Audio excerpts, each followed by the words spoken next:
What's up, YouTube family? Welcome back to Car Tech TV. I'm Johan, and today we are fixing and replacing the power steering pump on our Honda Element. The thing sounds like a dying cat, so we're gonna go ahead and replace it. Some of the new parts that we purchased, we're just gonna go ahead and replace the reservoir. There's actually a small filter screen in the bottom of these that can get clogged up and actually cause damage to your system, so we're gonna replace that. Honda power steering fluid. We're also gonna use the actual Honda OEM O-rings. It was 13 bucks for both of them. I figure, what the heck, we're just gonna go ahead and use the spring for the Honda ones. Regular old good Honda power steering fluid. This stuff's about 5 bucks a bottle. So for the flushing purposes, we're gonna use some synthetic for Honda and Acura, but that's just to get it through the system. The power steering pump actually says you should flush before installing the replacement unit. So we're gonna get all that old black crud out of the system first. Some of the hand tools that you may need obviously will be socket sets, 10 for the power steering, 12 for the power steering. I think it's a 17 to pull the pulley bolt out. You're gonna need jack stands and a jack, and then just various hand tools, you know, needle nose, pliers, that kind of stuff. This will be to help hook up to the return line so that we can actually use the power steering system, manually flush this car and get all the old black fluid out of there. It's actually considered standard routine maintenance to drain and fill your power steering system. We are going to actually hook this up onto the reservoir. This may end up dripping a little bit. Do yourself a favor, you do not want this on your belt, so make sure to put some rags down here. We're also at the point where we're gonna jack up the car so that we can actually freely move the wheels without having the vehicle on. Gonna make life easier. All right, we got the car jacked up. So now what we're gonna do is we're actually gonna hook this up to the return line once we get it disconnected. And then that's gonna go into this apple juice bottle. There you go. All right, my boy was smart. We're just gonna use the original hose clamp to keep that in line. So now that he's turning the wheels, you can see it's actually pumping fluid through this system. And we're gonna keep doing this until this stuff comes out clear. Keep going lock to lock, you're doing great. Good Lord, I'm bad at pouring today. Now that we've got a majority of that nasty fluid out of there, now we're gonna start using the Honda fluid. All of this was simply prep for pulling off this power steering pump. Now that we've done all of this flushing and this fluid is starting to come out a little bit clearer, more of a clear gold instead of a dark red. Drain some more out of this so that we can pull it. I have a medium torque DeWalt. This is the DCF 891. I think it has 800 foot-pounds of breakaway torque, so this thing's a beast for a midsize. Found this guy on the Torque Test channel, and it had some of the best ratings. It's basically better than the large impact that you can get from DeWalt from 2 years ago, so this thing's brand new. Maybe you can find it on Amazon. I'll look for a link, but this thing is a beast. Save yourself. This will pull axle nuts. This will do just about anything you need it to. We need to get this pulley off. Now, we're gonna need to pull this belt, but before we do that, we're gonna use the tension of the motor and the belt to try and break that loose. Some people will put a breaker bar in one of these and try and hold this out of the way. We're gonna see if my big Ooga Dooga gun can get it off of there. Yep, there you go.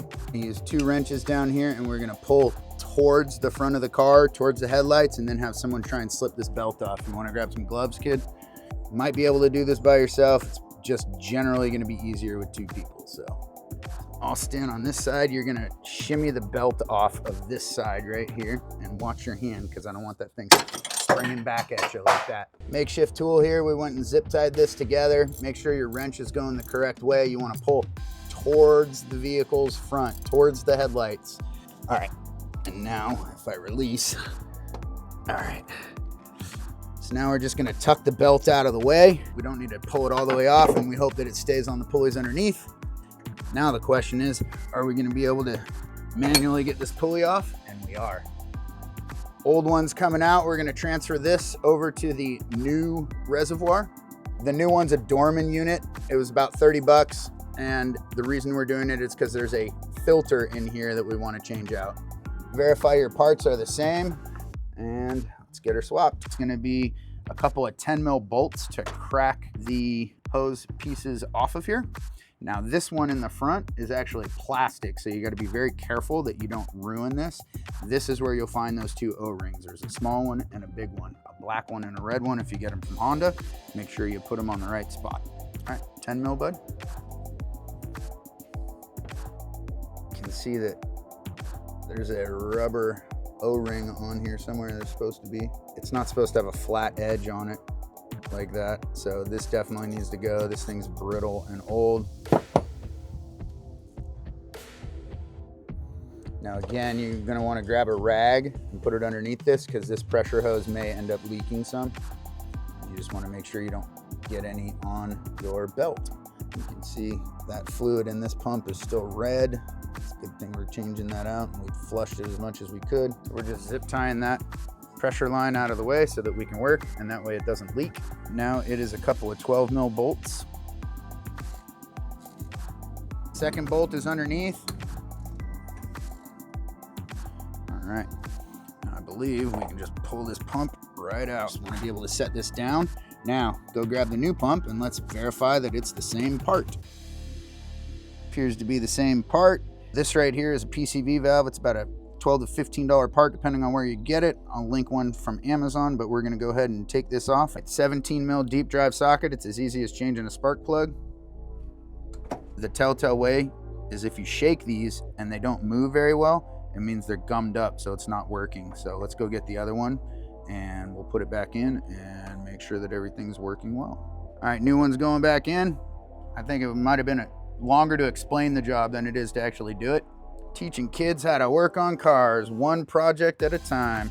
Okay, we are back at it. We got a new belt, a replacement, because as you can see, this one is full of checks and cracks. Went ahead and drove down to O'Reilly or whatever fast food auto you got. Make sure that when you do this, you lay the old one next to the new one and make sure that it is the right size.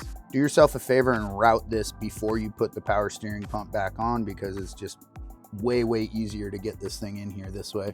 So you can see that there's little grooves in here. It just needs to go on in any way that it can.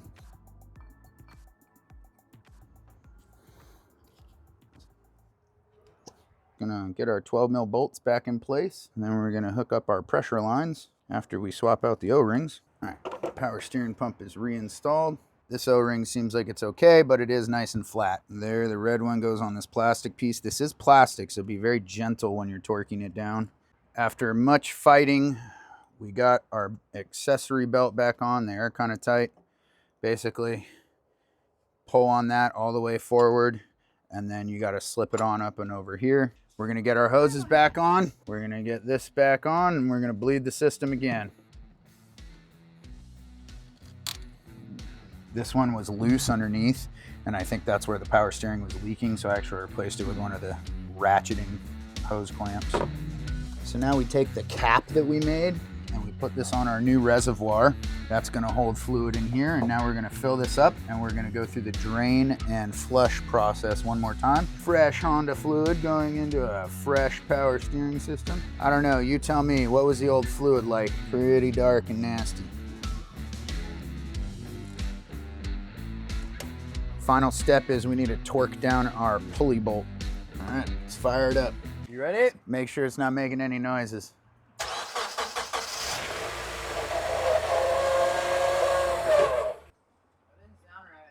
Didn't sound right. Let's go full lock to lock on the wheels.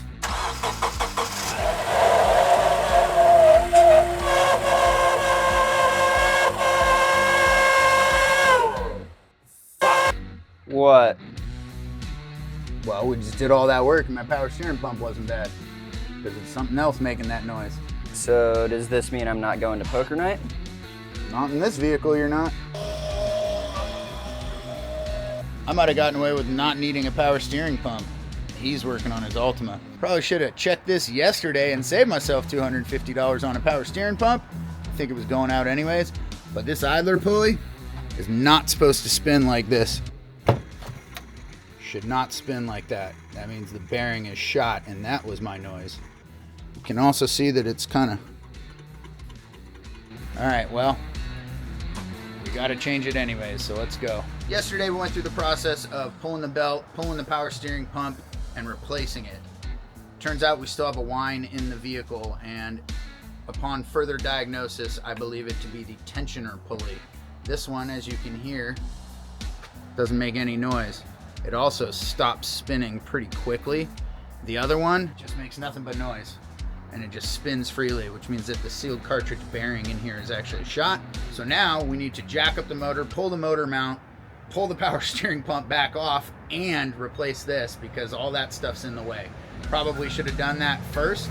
This is a $50 part. Motor mount is showing signs of wear as well, so we may replace that. I have it.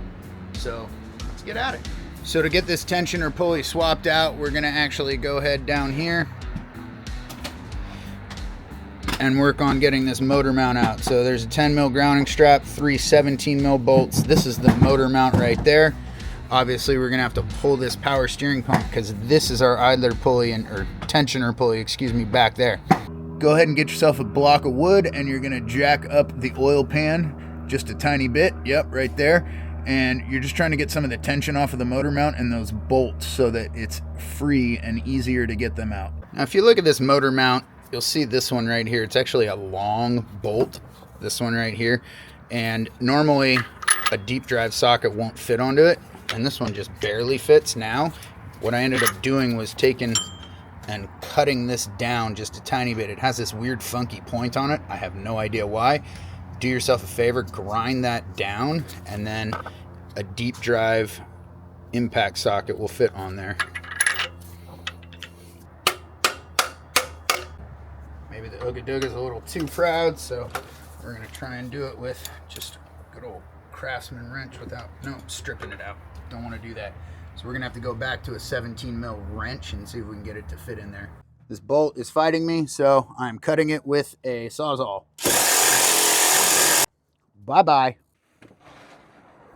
All right, it's early the next morning. I had to run to the store and get myself a specialty tool. I tried everything.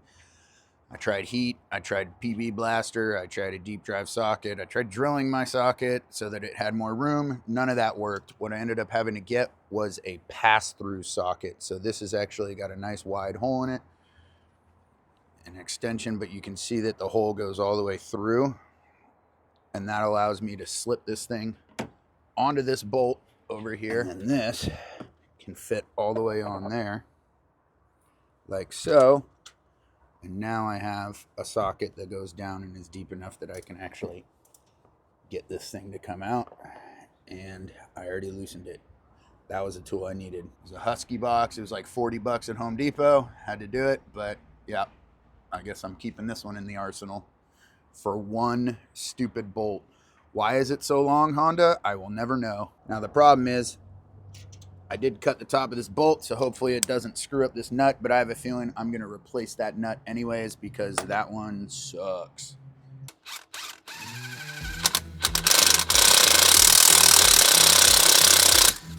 So you can see it kind of chalked up the inside of this nut, so we're gonna have to replace that. You can see how rounded this nut is, and it definitely is not usable any longer.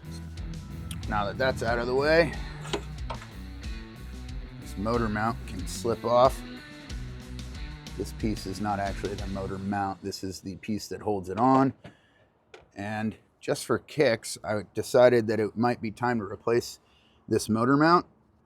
That's not supposed to come out of the top of it. This thing is supposed to sit in here permanently. So I was correct that this is a problem.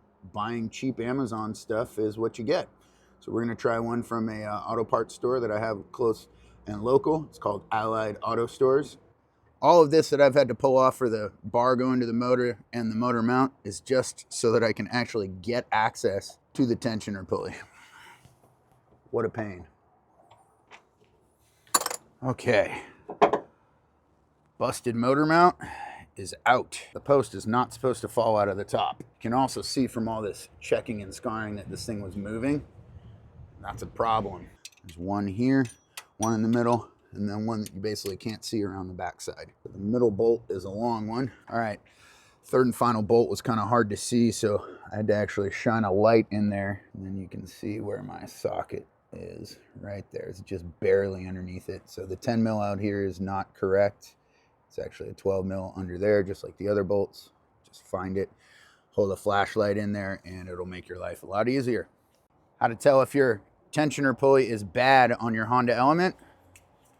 The new one stops and is silent and has no wiggle. The old one has wiggle and just spins freely. So the bearing, the sealed bearing inside of there is actually bad. So this needed to get replaced. Our motor mount needed to get replaced. And hopefully this will make our vehicle a little bit nicer. All right, installation is the same as pulling it out. So you're looking for the through holes. Those are the ones you want to find. Just gonna get these hand tight. Make sure all 3 of them are in place before I torque them down. Long one goes in the middle. Cast aluminum casings. You don't want to torque them down too hard. Put them down to torque specs. All right, tensioner is back in. Motor mount's next. Flat side towards the engine. 3 identical 14 mil bolts, and I just lost one. Love it when that happens. Once again, go ahead and loosely fit all these hand tight in there just so that this thing is sitting in the proper area. And again, should have done all this 2 days ago when I did my power steering pump, but lesson learned, extra work.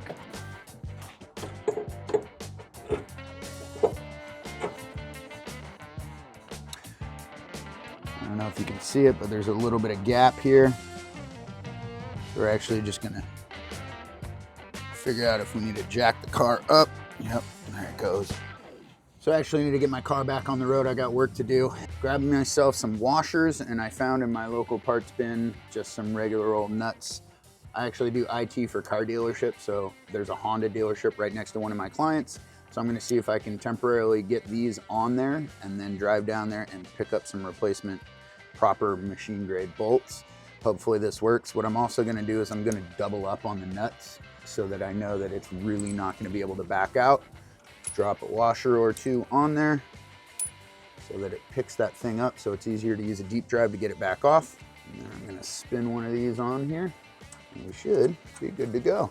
So we just had the power steering pump sitting up here and out of the way. So we're gonna go ahead, get it in place, get our identical 12 mil bolts. Doesn't matter which one you use. Get the one underneath here. It's harder to see. So close. Might be able to use this car to drive to work today instead of my big old diesel truck.